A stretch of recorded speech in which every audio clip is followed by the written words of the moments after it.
할렐루야. 오늘 산부에 배우신 여러분을 주님의 이름으로 축복합니다. 2월이 다가왔습니다. 2월은 겨우 내내 움츠러들었던 우리의 영성이 이제 영적인 기지개를 켜므로 깨어나도록 준비하는 달입니다. 2월에는 함께하는 영성, 하나 되는 영성이라는 주제로 우리 모두 함께 영성을 일깨우고 그리고 아름다운 하나님의 역사의 무대에 하나 되어 서게 될 것입니다. 풍성한 은혜가 임하는 2월 될 것을 믿으시기 바랍니다. 사람마다 가진 성품이 있습니다. 사람이 가진 성품을 일컬어서 인성이라고 합니다. 그래서 인성이 좋은 사람 혹은 인성이 나쁜 사람, 사람들은 이렇게 평가합니다. 그런데 그리스도인에게 가장 중요시 여겨야 되는 것이 바로 영성입니다. 영성은 영혼의 성품을 말합니다. 우리가 기독교인들이 가장 중요하게 여겨야 될 것이라는 사실입니다. 그렇다면 우리에게 상식적으로 이해되고 있는 영성은 과연 무엇일까요? 기독교 영성은 과연 무엇을 일컫고 있는 것일까요? 기독교 영성은 성경의 가르침대로 사는 것입니다. 동의가 되면 아멘 하시기 바랍니다. 중요한 것입니다. 우리가 성경의 가르침대로 산다라고 할 때 아주 매우 간략한 길을 하나님은 성경을 통해서 이미 제시해 두셨습니다. 우리가 친밀하게 하나님과의 교제를 나누는 것, 이것이 바로 성경의 가르침대로 사는 것이요, 그리고 하나님과 가장 가까워지는 것입니다. 초보적인 질문이 될까요? 하나님께 가까이함이 복인 줄 믿습니다. 성경의 가르침이 없다면 도무지 하나님과 가까워질 수 있는 방법이 없는 것이지. 예배도 그렇고요, 기도도 그렇고요, 우리가 주님의 일을 감당하는 모든 것이 하나님 가까이 있다는 사실을 매우 단적으로 증거하는 것입니다. 오늘 이 예배에도 하나님 가까이 하는 기독교 영성을 증거하는 예배가 되도록 이 자리에 우리를 부르신 줄 믿습니다. 하나님께서 우리를 가장 가까이 두시도록, 그리고 친밀하게 하나님과의 교제를 할 수 있도록 독생자 예수 그리스도를 십자가에서 희생시키셨습니다. 이유가 있지요.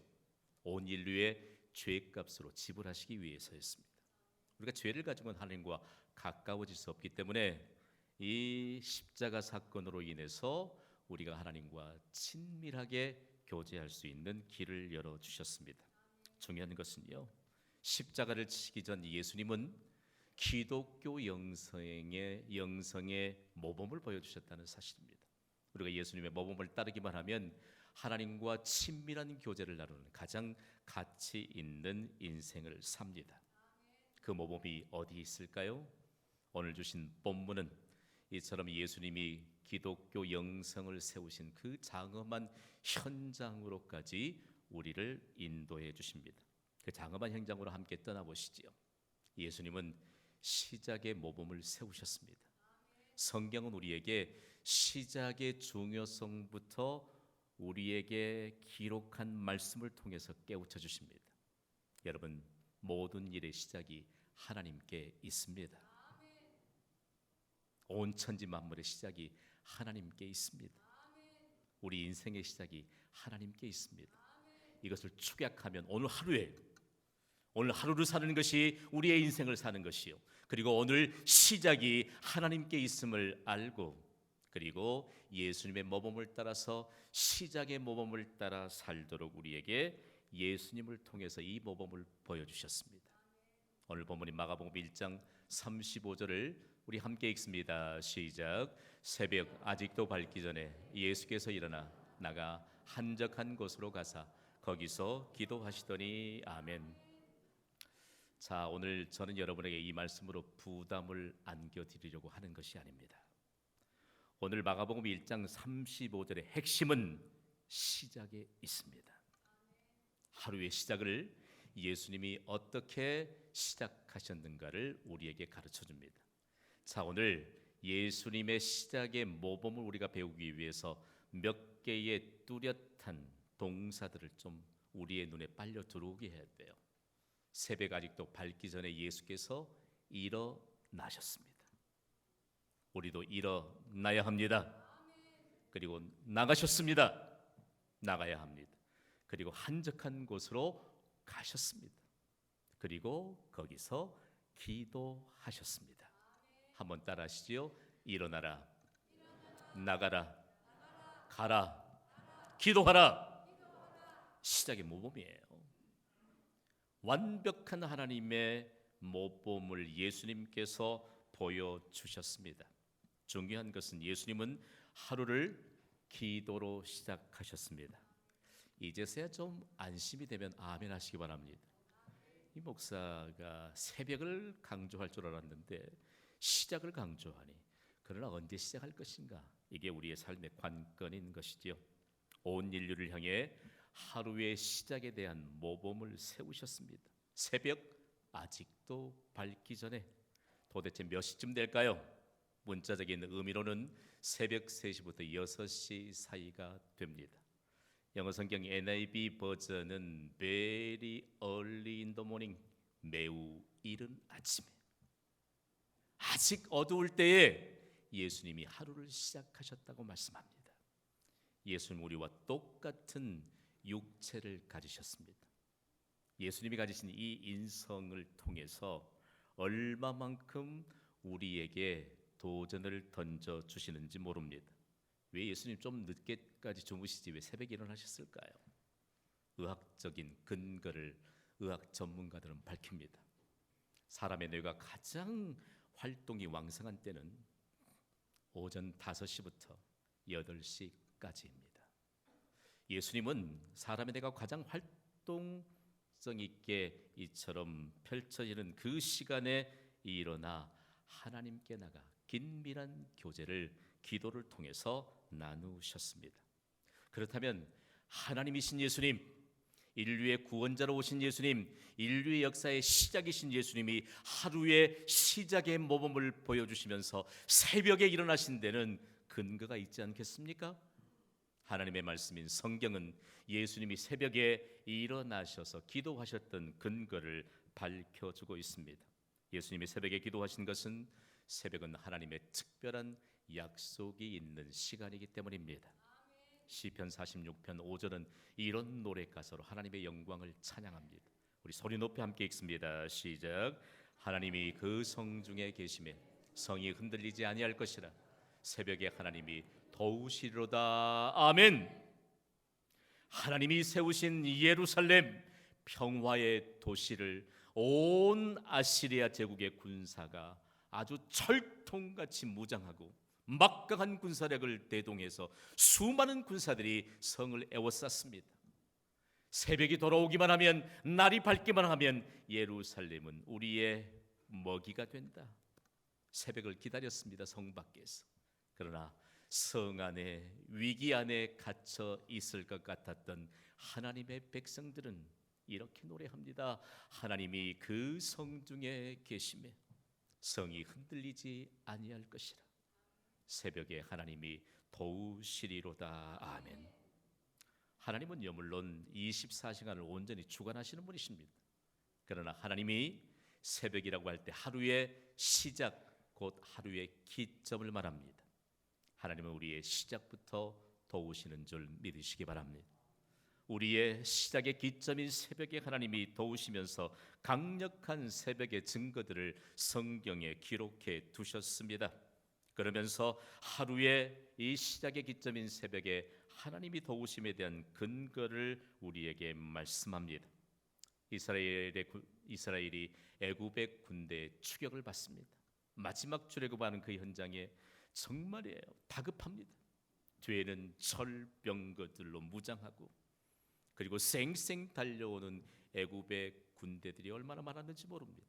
앞에는 아무런 무장도 하지 않는 그저 쫓겨가는 이스라엘 백성들 앞을 가로막고 있는 것은 거대한 물이 출렁이며 흐르는 홍해였습니다. 뒤를 돌아봐도 애굽의 군대요, 옆을 돌아봐도 산들이 꽉 막혀 있고 앞은 건널 수 없는 바다입니다. 그때 모세가 하나님의 명령을 따라서 순종하면서 홍해가 갈라지게 되어서 마른 육지 같은 그 길을 따라 안전하게 건널 수 있던 그 시간이 새벽 시간입니다. 현대 그리스도인들이 밤잠을 이루지 못하고 두려움 가운데 사는 사람 많습니다. 아니요, 지금이야말로 이 시대에 한국교회 성도들이 새벽에 깨어 예수님의 모범을 따라 기도해야 나라와 민족의 살 길이 열려지게 될 줄 믿으시기 바랍니다. 우리의 인생의 길이 열려지게 될 줄 믿습니다. 하나님의 약속은 우리의 생각 가운데 일어나지 않습니다. 우리가 익숙한 채로 잠들어 있던 그 잠자리에서 하나님의 역사는 일어나지 않습니다. 일어나야 합니다. 나가야 합니다. 기도할 곳으로 나가 기도할 때 하나님의 놀라운 역사심이 드러나게 된다는 사실입니다. 예수님께서 사망의 권세를 깨트리시고 부활하신 시간은 주일 새벽입니다. 베드로와 사도들이 복음을 전하다가 감옥에 갇히게 되었을 때 주의 천사들이 감옥 문이 열리게 되고, 그리고 그의 손과 발들을 다 묶었던 모든 것을 풀어주었던 그 시간도 새벽 시간이었습니다. 독일의 종교개혁자 마틴 루터가 생명을 걸고 종교개혁을 단행할 수 있었던 것은 새벽 기도의 위력으로 가능했던 것입니다. 그런 종교개혁 이후에 그의 경험으로 이런 고백을 남겼습니다. 우리 함께 읽어보겠습니다. 시작. 새벽 기도를 하지 않으면 그날 하루는 마귀에게 포로가 되는 날이다. 아멘. 다시 한번 읽고 마음에 동의가 생기게 된 아멘으로 화답합시다. 시작. 새벽 기도를 하지 않으면 그날 하루는 마귀에게 포로가 되는 날이다. 아멘. 새벽 기도는 하나님의 도우심을 받는 비결이에요. 오늘 말씀엔 우리의 인간의 상식을 깨뜨려야만 말씀을 받을 수 있습니다. 깨뜨리십시오. 은혜가 임할 줄 믿습니다. 깨버리십시오. 삶의 패턴도 바꾸십시오. 잠은 되도록이면 일찍 주무시는 것이 옳습니다. 잠자리에서는 되도록 일찍 일어나는 것이 옳습니다. 얼마만큼 하나님께서 우리에게 은혜를 베푸시려고 과연 이런 하나님의 도전적인 역사를 우리에게 주실까요? 성경뿐만이 아니고요, 인류 역사에 큰 획을 그었던 거장들은 새벽을 사는 사람들이었습니다. 미국의 독립선언 기초위원이었던 정치가 벤자민 프랭클린은 기도의 사람이었습니다. 그가 경험했던 이 장엄한 새벽에 임하였던 하나님의 능력에 대한 고백을 보십시오. 함께 읽어보실래요? 시작. 일찍 자고 일찍 일어나는 것은 건강과 부와 지혜를 낳는다. 아멘입니다. 아멘. 아멘이에요. 하나님의 도우심의 약속이 있는데 어찌 우리가 소원하는 대로 하나님께서 우리에게 구하는 것보다 더 후하게 부어주실지언정 우리는 하나님의 약속의 말씀에 근거하는 자기 인생을 살아야 하지 않겠습니까? 다른 사람이 다 자기 방식대로 산다고 말이에요. 예수님을 통해서 모범의 이 삶을 우리에게 보여주셨음에도 불구하고 그렇게 사는 것은 우리의 인생을 사는 것 아닙니다. 그리스도인이 비그리스도인과 동일하게 산다면 그건 내 인생을 사는 것이 아닙니다. 예수님의 사셨던 인생이 우리의 인생의 모범인 줄 믿습니다. 중요한 내용입니다. 미국의 건국의 아버지로 불리는 초대 대통령 조지 워싱턴은 매일 새벽 4시에 일어나 5시까지 말씀을 읽고 기도하는 삶을 살았습니다. 전 세계인들에게 지금까지도 존경을 받는 에이브러햄 링컨도 역시 새벽에 일어나 하나님 앞에 말씀과 기도로 일관하면서 승리의 인생을 살았습니다. 특별히 우리에게 도전적인 인물은 영국의 시인 존 밀턴입니다. 그는 새벽 4시면 꼬박 일어나서 기도한 후에 신라권을 집필했습니다. 우리는 새벽에 주로 어디에 있습니까? 우리가 주로 하나님이 도우시는 약속이 있는 새벽에 하는 일은 과연 무엇일까요? 그런데 오늘 시작의 모범을 보여주셨던 그 예수님은 우리에게 아주 특별한 은혜의 문을 열어주십니다. 예수님은 어쩌다 한번 기도하신 분이 아니셨습니다. 오늘 본문 마가복음 1장 36절과 37절은 예수님의 이 믿음에 관한 모든 일상들을 이렇게 보여줍니다. 함께 읽습니다. 시작. 시몬과 및 그와 함께 있는 자들이 예수의 뒤를 따라가 만나서 이르되 모든 사람이 주를 찾나이다. 아멘. 이 말씀은요, 가장 큰 핵심이 제자들이 예수님이 어디에 계시는지 행적을 익히 알고 있었다는 사실입니다. 여기에 오늘 우리가 받아야 될 은혜의 비밀이 있습니다. 우리의 행적이 가장 가까이 있는 우리의 가족들에게 그대로 알게 되는 이런 인생이 가장 영화로운 인생입니다. 아이들이 좀 어릴 때 부모가 과연 어떤 믿음의 행적을 따라 사는가를 주의 깊게 보고 배웁니다. 아이들이 좀 어려도 새벽에 나와 기도하게 될 때 부모가 없으면 조금 두려워하게 되잖아요. 그래도 하나님께 기도하러 간단다 알려주면요, 아이들 아침에 눈 떠서 부모님 보이지 않아도 걱정하지 않아요. 우리 어머니 아버지는 지금 기도하신다. 우리의 눈 밖에서 잠시만 아이들이 멀어지면 그 아이들의 첫 번째 생각은 우리의 부모는 늘 나를 위해 기도하시는 분. 삶의 현장에서 어릴 때나 장성할 때나 그들이 어려운 이런 역경이나 장애물에 부딪혔을 때 그들이 맨 먼저 생각하는 것은 기도하는 부모님을 맨 먼저 생각한다는 통계의 결과가 전 세계에 알려졌을 때 얼마나 충격이 있는지 몰라요. 이것이 우리의 힘이요, 우리의 가족의 힘이요, 그리고 가정의 이 믿음의 바탕이 된 이것이 국가의 힘이 된다는 사실들을 우리는 잊어서는 안 될 것입니다. 예수님이 보여주시잖아요. 어쩌다 한번 기도하는 것이 아니요, 예수님은 습관을 따라서 하나님과 친밀하게 기도하시면서 하나님과의 관계 속에서 하나님의 능력을 입히움을 받았다는 사실입니다. 여러분, 가끔씩 우리에게 위기가 다가옵니다. 위기가 다가오면 성도들 기도합니다. 기도해야지. 그러나 위기 때에만 기도하는 것은 그거 옳은 일은 아닙니다. 성도들이요, 어려운 일을 당할 때 기도하다가 감사할 일들이 무수하게 드러나는 것을 경험합니다. 평상시에 기도 안 했던 분들이 감사할 일이 생기면 기도하기도 합니다. 그러나 기도라고 하는 것은 감사할 일만 생겼을 때 기도하는 것은 여러분 위험하다는 사실들을 우리는 잊어서는 안 될 것입니다. 그렇다면 도대체 예수님이 습관처럼 기도했던 이 기도는 과연 어떤 교훈을 우리에게 주는 것일까요? 지금은 그런 일들이 좀 흔치 않습니다만 우리 어린 시절을 보면 이웃집과의 담장 사이에 접시가 오고 가고 있잖아요. 부침개도 넘어오고 떡도 넘어오고 참 나눔이 많았어요.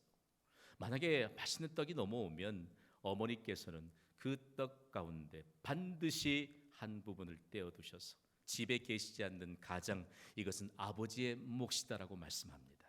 따로 떼어놓습니다. 자녀들 아무도 그 몫에 손대지 않습니다. 습관처럼 기도하셨던 것은 우리의 하루의 시작의 시간을 하나님과 친밀히 만나는 기도의 시간으로 떼어놓아야만 가능합니다. 부질없는 알람 탓하지 마세요. 하나님이 사랑하는 자에게 단잠을 주셔서 알람 소리 못 들었다고요? 그건 진짜 좀 엉터리죠, 그죠? 떼어두세요. 하나님께 기도할 시간을 떼어두는 자에게 하나님의 능력이 임하게 될 줄 믿습니다. 오늘 우리에게 예수님이 보여주신 이 기도의 모범을 통해서 얼마만큼 중요한 은혜를 우리에게 주시는지 모릅니다. 자, 오늘 예수 그리스도의 모범을 우리에게 보여주시면서 우리가 아까도 그 모범을 배운 예수님의 제자들입니다. 지금까지 인류 역사 가운데 탁월한 성경 주석가로 일컫는 존 라일은 그의 경험으로 이런 고백을 믿음의 유산으로 남겼습니다. 함께 읽어보실까요? 시작. 예수님 같은 기도의 거장은 기도하지 않는 제자들을 두실 수가 없다. 동의가 되시면 아멘 하세요. 우리 예수님의 제자예요. 예수님의 제자로서의 인생을 살아야 한다고 말씀합니다. 그것이 시작을 기도로 시작하셨던 예수님. 그런데 예수님이 현대인들을 향해 명확하게 오늘 말씀에 대한 증거를 주십니다. 저도 바빠요. 여러분도 너무 바쁘잖아요. 이 바쁘다는 것이 여러분 우리에게 온전한 명분이 될 수 없다는 것을 잊어서는 안 됩니다. 저는 엄청 바쁘게 사는 사람 중에 한 사람입니다. 바쁘게 살고 싶어요. 분주한 게 복이잖아요. 제가 뭐 예배 시간이 있다 할지, 아니면 뭐 신방 가서 긴밀한 예배 시간이나 아니면 면담이 긴밀하게 이루어진 때는 성도들로부터 오는 이 연락이나 메시지들을 잘 받을 수 없지요. 그 시간 이외에 저는 번개처럼 응답합니다. 그래서 어떤 분이 저에게 몇 번 메시지를 보내셨는데 즉각 응답하시니까 우리 목사님의 스케줄이 조금 여유로운가 보다라고 생각했대요. 저를 만나기 위해서 제 가까이 있는 분에게 제 이 일정을 확인하면서 그분이 충격을 받은 겁니다. 김 목사의 이 일정이 이렇게 분주하구나. 그러면서 그가 도전을 받은 것이 우리가 분주할 때 과연 어떤 삶의 지혜를 얻어야 될 것인가, 그리고 분주할수록 우리가 무엇을 해야 할 것인가에 관한 지혜를 얻게 된 것입니다. 예수님은 새벽부터 기도하셨지요. 그리고 낮 동안에 회당에서 가르치셨어요. 그리고 예수님께 몰려오는 수많은 병자들을 모두 고쳐주셨습니다. 그리고 더러운 귀신 들린 자들을 모두 다 귀신을 쫓아내 주셨습니다. 밤중에도 그 일은 계속됐습니다. 그럼에도 불구하고 새벽에 습관처럼 일어나셔서 하나님과 긴밀한 교제를 나누시면서 그날 하루에 감당해야 될 일에 대해 겸손하게 하나님께 기도하고 능력을 입게 되었습니다. 기억하십시오. 좀 약한 거 하나님이 아십니다. 우리 바쁜 것 아십니다. 바쁘니까 피곤하지요. 그런데 하나님은 아무에게도 오늘의 기도를 면제해 주시지 않았습니다. 이 비밀을 우리가 붙잡는다면 우리가 기도함으로 힘을 얻지요. 우리가 기도함으로 우리의 한계를 초월해서 역사하시는 하나님의 능력을 얻게 되는 줄 믿습니다. 교회는 인간의 한계를 초월해서 하나님께서 일하시는 것을 보여주는 능력의 현장입니다.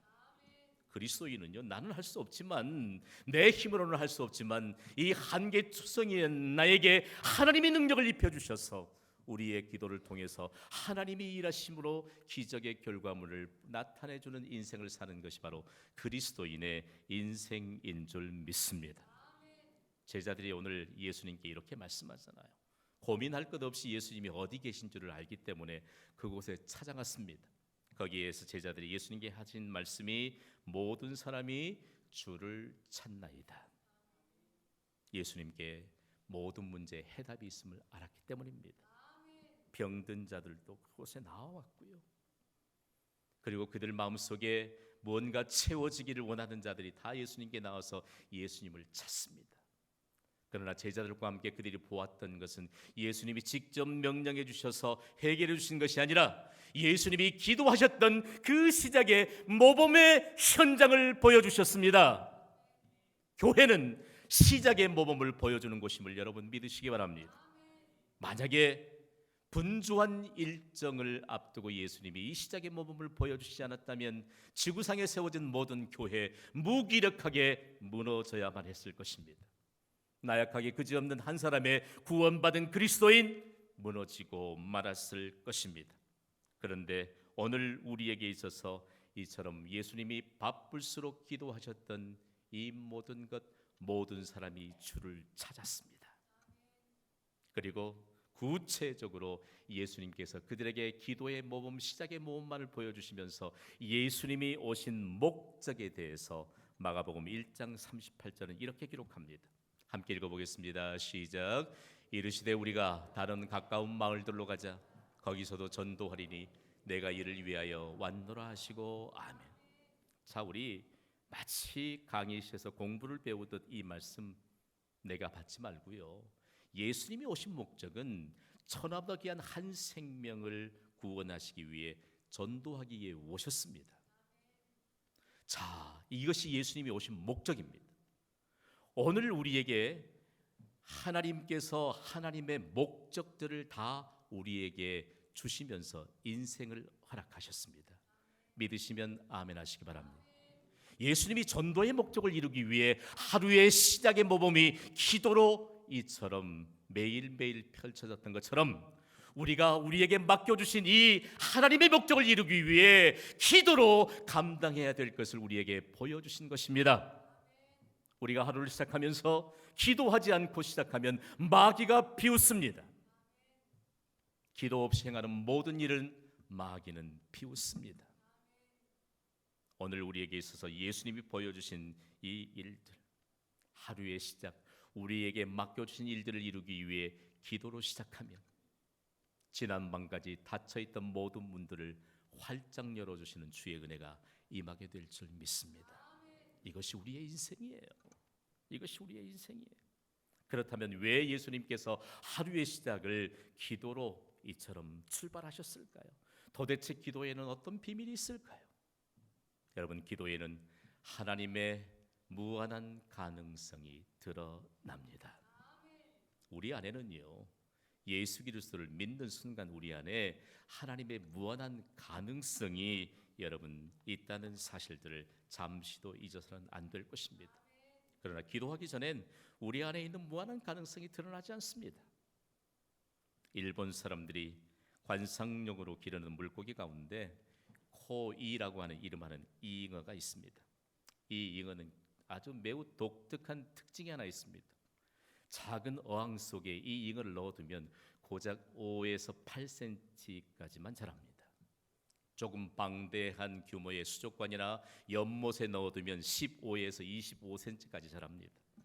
그러나 강물이 줄기가 세차게 흐르는 강의 방류에 놓으면 여러분 놀라지 마세요. 90cm에서 120cm까지 자랍니다. 대단히 중요합니다.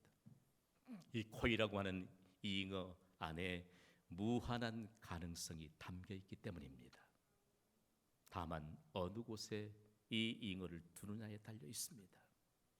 하나님이 우리에게 주신 인생, 작은 어항 속에 담아두시겠습니까?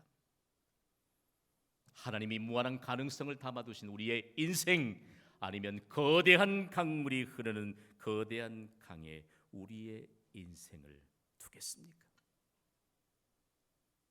사람들이요, 기도에 깊이 있게 나아가지 못하면서도 기도한다고 말할 수 있습니다.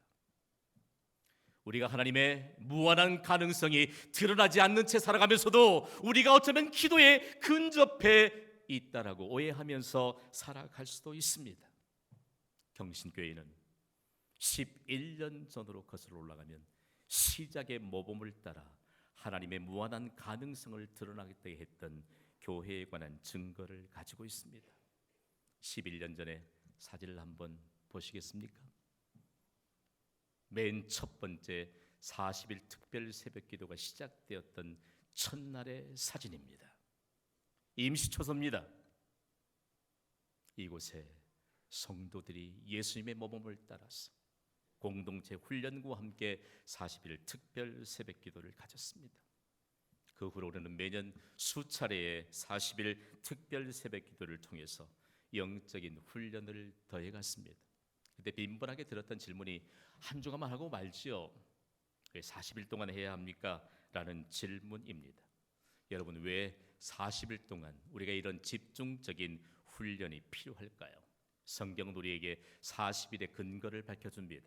40일은 근본적인 변화를 위한 영적 준비 기간입니다. 하나님은 하나님의 목적을 이루기 위해 특별한 사람들을 하나님이 부르시면서 40일 동안 하나님과 긴밀한 교제 속에서 근본적인 변화를 가져온 자들을 향해 하나님의 역사를 맡기셨습니다. 오늘 우리는 새로운 도전의 기회를 하나님으로부터 부여받습니다. 모세의 삶은 시내산에서 하나님과 교제했던 40일 동안 근본적으로 변화되었습니다. 여호수아와 갈렙은 40일 동안 가나안 땅을 탐지하면서 근본적으로 변화되었습니다. 함께 파송받았던 12 동창꾼들은 40일 동안에 그들은 근본적인 변화가 되지 않아 우리가 그들 앞에서 메뚜기와 같은 존재라고 말했지만, 근본적인 변화를 받았던 여호수아와 갈렙은 그 거대한 자손들도, 그리고 그들이 지금 현재 가지고 있는 어마어마한 군사력도 오히려 우리의 먹이라고 그들은 평가했던 것입니다. 근본적인 변화가 필요합니다. 여러분 예수 믿고 변화 받으셨습니까? 근본적인 변화가 있기를 주님의 이름으로 축복합니다. 소심했던 예수님의 제자들은 예수님이 십자가에 못 박히시기 전날 그 소심하고 나약함이 다 드러났습니다. 그러나 부활하신 예수님과 함께 40일 동행하면서 근본적으로 변화되었습니다. 저는 여러분에게 도전합니다. 이번 40일 동안 우리가 근본적인 변화가 있게 되기를 주님의 이름으로 부탁을 드립니다. 도전 40일, 은혜 40일, 회복 40일, 기적 40일이 되게 하시는 하나님의 은혜가 임하게 될 줄 믿습니다. 이번 40일 특별 새벽기도 기간에 우리는 영성 훈련을 함께 겸할 것입니다. 함께 선포하겠습니다. 기도 훈련, 큐티 훈련, 공동체 훈련. 이제 조금 마음을 여십시오. 교회가 기도 훈련하자고 하면 기도 훈련장에 나오십시오. 큐티 훈련하자고 하면 큐티 훈련에 함께 참여하십시오. 공동체 훈련을 하자고 하면 공동체 훈련에 함께 참여하십시오. 무한한 하나님의 가능성을 드러내 주시는 주의 은혜와 영광을 우리에게 허락해 주실 줄 믿습니다. 다만 오늘 결론적인 메시지를 받기를 원합니다. 우리 다 함께 선포합시다. 시작. 기도로 시작하라. 기도로 하루를 시작하십시오. 기도로 인생을 시작하십시오. 기도로 모든 일을 시작하십시오. 가장 가치 있는 인생을 살아가게 하시는 하나님의 은혜가 우리의 평생 동안 지속될 줄 믿습니다. 우리의 자손들에게도 이 은혜가 임하게 되기를 주님의 이름으로 축원합니다. 이제 여러분이 오늘 예배 시간에 오시면서 받으셨던 주보를 펼쳐보십시오. 분홍색 지원서가 한 장 들어있을 것입니다.